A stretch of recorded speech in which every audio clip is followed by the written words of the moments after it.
welcome to your Artsy Girl podcast. I am your host, Christina Carrere. This is a podcast about art, poetry, and anything about creativity. Sit back, relax, and get your dose of brain food to get your creative juices flowing. Hello, everyone, and welcome to episode 15. Today's featured guest is Rodrigo Dela Peña Jr. He is the author of Aria and Trumpet Flourish by Math Paper Press, Singapore, as well as the chapbooks Requiem and Hymnal by Vagabond Press in Australia. His poems have been published in Rattle, Hayden's Ferry Review, Likhaan, Shanghai Literary Review, and other journals and anthologies. He has received prizes from the Carlos Palanca Memorial Awards for Literature, Kokoy Guevara Poetry Competition, British Council, among others. Born in the Philippines, he has been based in Singapore since 2011. Please welcome my next featured guest, Rodrigo Dela Peña Jr. Hi, Rodrigo. Welcome to the show. Hi, Christina. Thank you for having me. Of course. Well, before we talk about your book, I would like to get to know you a little more. Can you tell us where you were born, where you grew up, and a little more about, your childhood, like what moved you or affected you? Okay. I'm Filipino, and I was born in La Union. It's a small province in the Philippines, a few hours from the capital. Mm-hmm. So I think I had a pretty normal, whatever that means, childhood. Mm-hmm. My family was middle class, and I grew up in the 1980s in the Philippines. Mm-hmm. So I think when I was growing up, I was fascinated by words, just how they sounded, like say air. With just three letters, it was just it felt like magic to me how something that we breathe was encapsulated in just one word, air. And just the music of it, it just, made me feel, I guess, different. Yes. Right? Right. So, and of course, in the Philippines, English is taught as a second language. Right. And I was exposed to reading books since I was young. And it didn't occur to me to be, of course, a poet at such an early age. Right. But later on, when I was studying in the University of the Philippines, started to read, poetry seriously. Works by Filipino poets such as Luisa Igloria, who's been interviewed, in your podcast. Yes. And other, Filipino and, English writers. And I guess only when I was in college did I realize that, I wanted to write poetry seriously. And, I guess that's it. Wow. Well, it's amazing. I have read your wonderful poetry collection, Aria and Trumpet and Flourish, and I was totally enamored by your diction and style, so worldly and astute. And more importantly, when I've read some of your reviews that said you employed several poem forms, such as ghazals, villanelles, etc., do you find these forms or particular forms bring such richness of emotion and diction to your work? If so, how so? I think that forms are very useful in terms of imposing structure on my poems. They put a certain order, or how do you put it? I think it's a matter of finding the ideal vessel As so, it's the ideal container for a poem. And I just find that it's very rewarding to write in, say, an abecedarian when you think it matches the content of the poem. So I feel that writing in like formal styles like sonnets and villanelles and all that. Well, for one, they're very useful technically for you to, I guess, learn more or to exercise your writing. And like I said, they become containers for what might otherwise be like an overflow of emotions. Right. Yeah.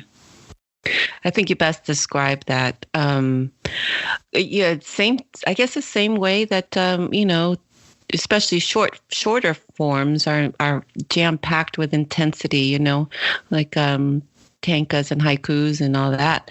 It's the same premise, when you work in form. Yeah. Now, when did you decide to write poetry again? And where did you get the idea for this title of your latest collection, Aria and Trumpet Flourish? What was the impetus, the trope behind the poems together here? I've always been, writing poetry, like in college, but and I went to different writers' workshops in the Philippines, like the Silliman Writers' Workshops, the UP Writers' Workshop. I did the merry-go-round Writers' Workshop in the Philippines. But after that, I think I stopped writing, maybe because I felt insecure that I wasn't a creative writing major, or it didn't feel like I was still processing what I learned throughout all these workshops. So I think after graduating from college, there was a period of maybe at least like 10 years when I didn't really write. And only after when my father died, I think about, was it 5 years ago? When I'm sorry. It's fine. When I started writing again, when I felt that I had to process his death through writing. So one section so among the different sections in my book, Aria and Trumpet Flourish, one section dealt with the death of my father, and those were one of the earliest poems that I wrote when I started, writing religiously. So one of the main impetus of the book is really the death of my father. So I came to terms with grief. I wanted to understand and maybe interrogate and learn more about the very complicated emotions that I had when my father died. I mean, my father and I didn't really have like an easy relationship. In many ways, it was difficult. And I wanted to probe more into, these different feelings and thoughts that I had when my father died. So that's how I guess the book was born. But it's not just about the death of my father. It's also about other things like, finding the divine in the everyday, about living in Singapore, and about, different emergencies that we find, ourselves in. Yes. And well, just to say, the title kind of invokes to me something biblical, something, when you talk about aria, song, trumpet, I think of, the Archangel Michael, the angels, and then flourish. That's what it kind of like that's. I think that's one of the, I guess, ideas that I had for the book.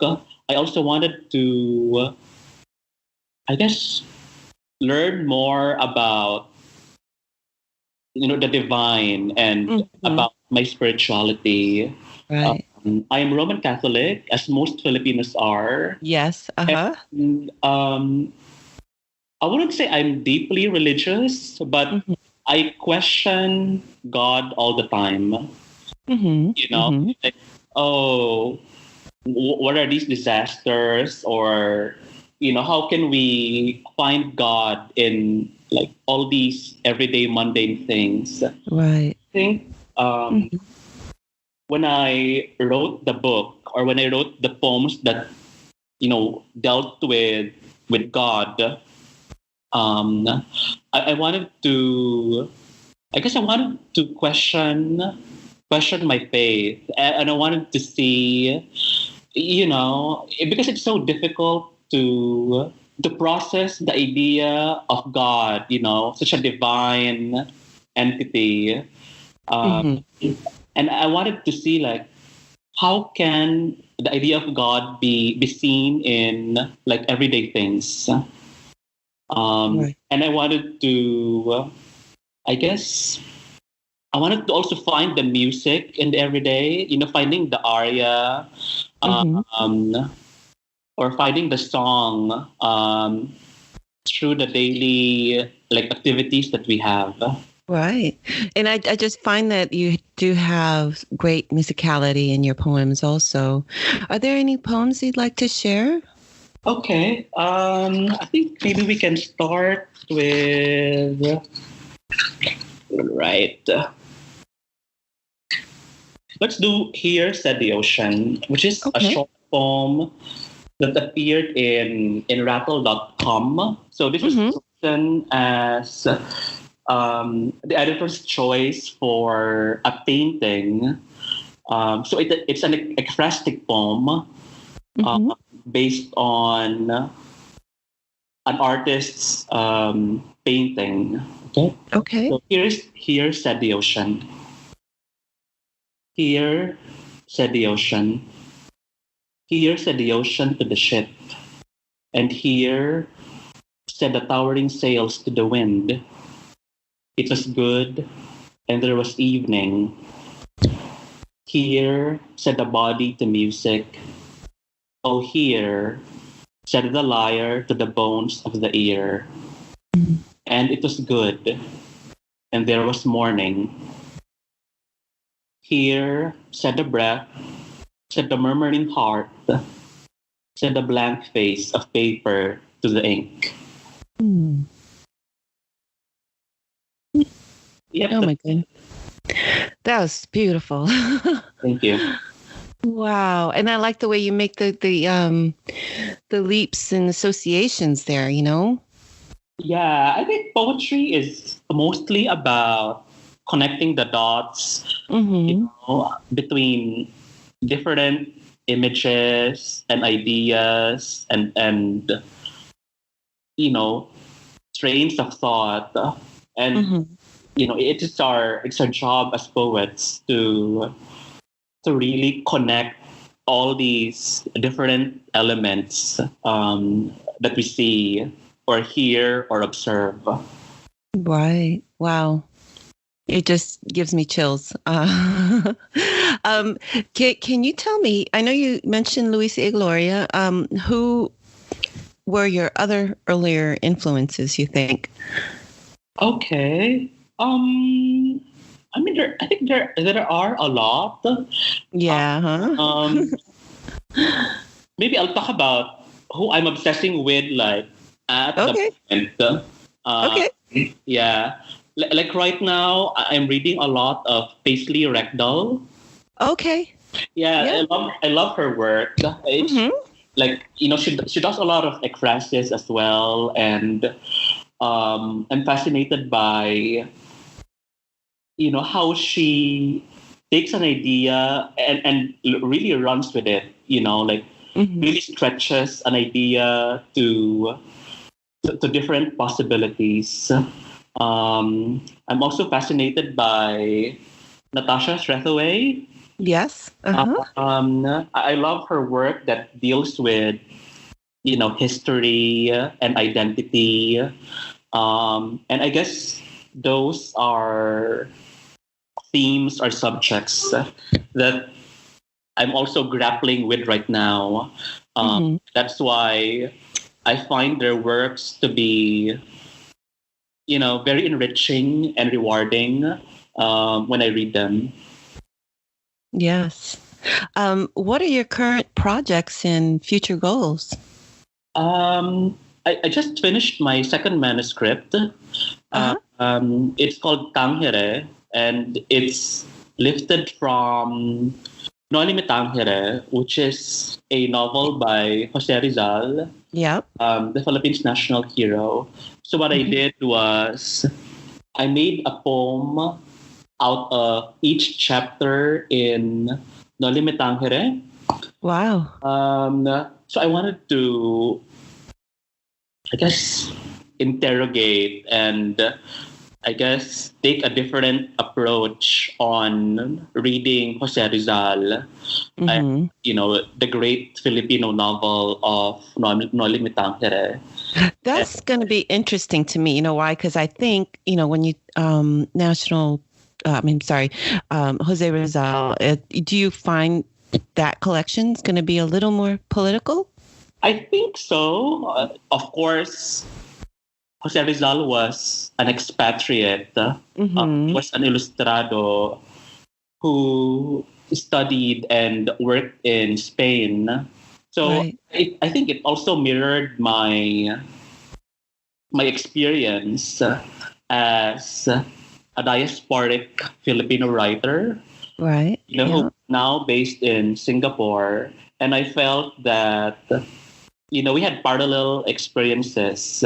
And I see. Yeah. And a lot of the issues and challenges that Rizal faced, I think are still relevant, today. Yeah. So there, I think Tangere definitely has political tones, right. With and the idea of exile and things like that too, I'm sure. Exactly.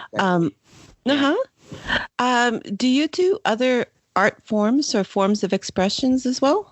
Oh, well, sadly, I cannot write prose. So I've tried writing. I think it's very different to write in fiction or even creative nonfiction. Because I think, I've always been comfortable with poetry, but even when I tried to write, say, a short story or an essay, it was, I think, difficult for me because my frame of mind was, to think in a poetic instant, like a poetic snapshot, which didn't really translate well, in terms of narrative. So, to make the long story short, I couldn't tell a story. Yeah. So interesting. I sort of resigned myself to writing, poems for now. But who knows? Maybe in the future, right. To write, short stories or essays. Right. It's about. I think it's it's a journey, and I always ask that because I find that a lot of artists and writers do try to explore other forms of expressions as well. And it's, like I said, it's a journey and everybody's different. And, I find that there's a lot of interconnections with other various forms of expression and one feeds the other. So, I was just curious about that. And like I said, maybe not right now, but perhaps in the future, Mostly. Well, before we go, would you like to share, one last poem with us? Sure. Maybe because you thought about, you asked about my childhood. Maybe I'll read the poem from the book that sort of talks about my origin. So this is one of, I guess, the most personal poems in the book. And it talks about where I grew up, and it's written in as an Abecedarian. So, like each line begins with the letters like A, B, C, D, and all that. Okay. Right. Okay. So this is called Hometown. Apatut, Bulbulala, Kamiling. The familiar names of barrios roll off the tongue like a secret language. I was born in Camilo Osias, near the town center, renamed after Balawan's dear illustrious son, who became senator and translated into English our national anthem. Land of the morning, the sun rose above fields of rice during the rainy season, tobacco in summer.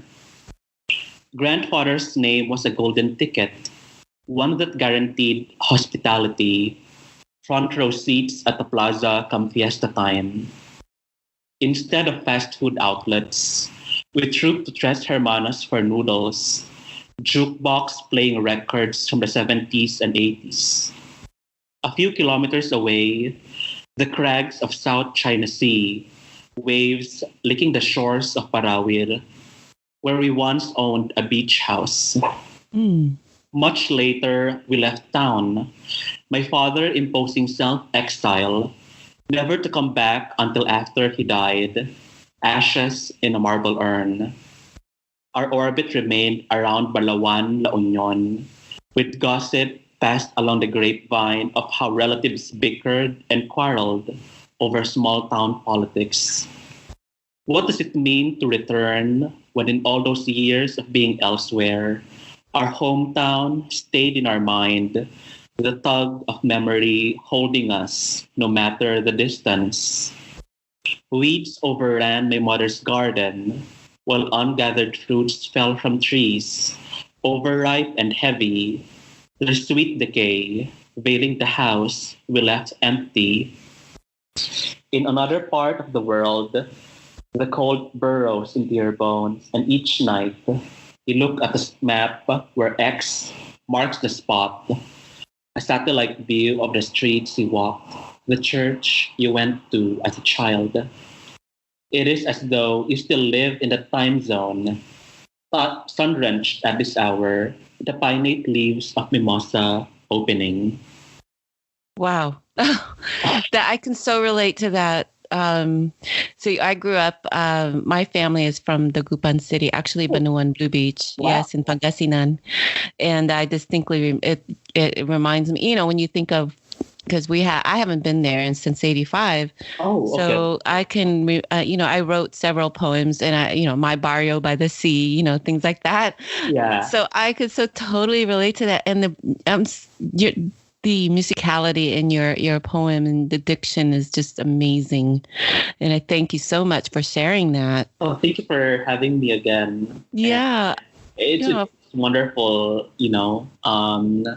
to share this, and also to know that you came from Pangasinan, which is right next to La Union. I know. Yeah. I know. In fact, I believe I have some relatives in La Union. Oh, okay. So do you speak? So it's Pangasinan province, no? Still. It is a province. Pangasinan is a province. Yeah. So do you guys speak Pangasinan there too? Oh, no, we don't. I speak Ilocano. Ilocano, that's right. And that's my mom. My mom can speak Ilocano, Tagalog, Pangasinan. All right. Yes. Wow. When's the last time you went back? Oh, it's just a short flight away. The Philippines is just 3 to 4 hours away from Singapore. Right. So I go there at least 4 to 5 times a year. That's great. I That's was great. there 2 weeks ago to visit like a newborn nephew. So it's quite easy to go to Manila from Singapore. Yes. I know. Like I said, I have cousins that fly back, and unfortunately, it's not so easy for me because I'm all the way over here in the States in Florida. But I do hope to go back and visit my relatives there. Yeah. Well, I like to ask my guests this question because it is one way to learn about each other's process. Do you have any set routines?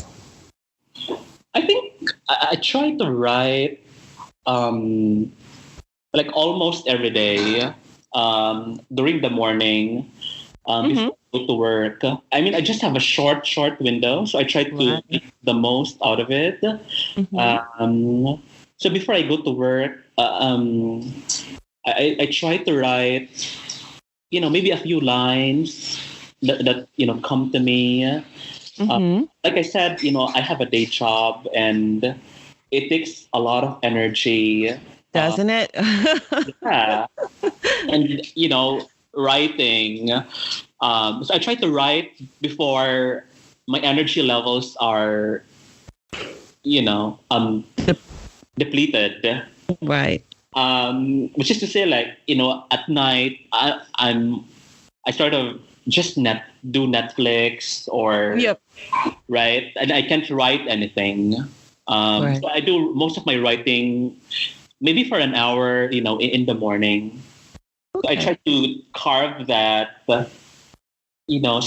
space and time for me to be able to write, and I guess it's a way of honoring my creativity and doing something that I want to do. Within that, little hour that I have. Do you find you have dry spells? I think it happens, but to be honest, I don't really believe in, writer's block. Okay. I think that writing is like work, or it's like going to the gym. You just have to do it.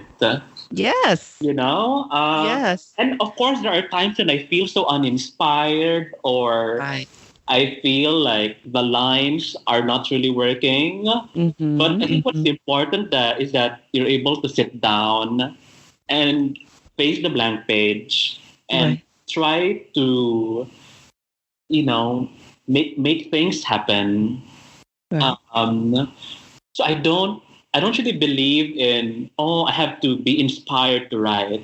I believe in, sitting down and facing the blank page every day, no matter what happens. So yeah. I like that philosophy, the and the distinction between, writer's block, and it's just about, the doing, regardless of what happens, it's just the doing and honoring the creativity. I like that idea so much. Oh my gosh. Thank you for sharing that. So I wish you, the best of luck in all your work, and please, keep in touch. Yes. And you never know where life takes us, and perhaps our roads will cross one day. Yeah. Thank you again. You're very welcome. Thank you again for coming on the show, and I will post everything on the show notes, and let everybody know where they can find your work and contact you if they want. Okay? Okay. All right. Thank you. Thank you so much, Christina. Well, everyone, that is it for now. Please tune in next week for my next featured guest. In the meantime, have a productive and creative week. Bye, Rodrigo. Bye, Christina.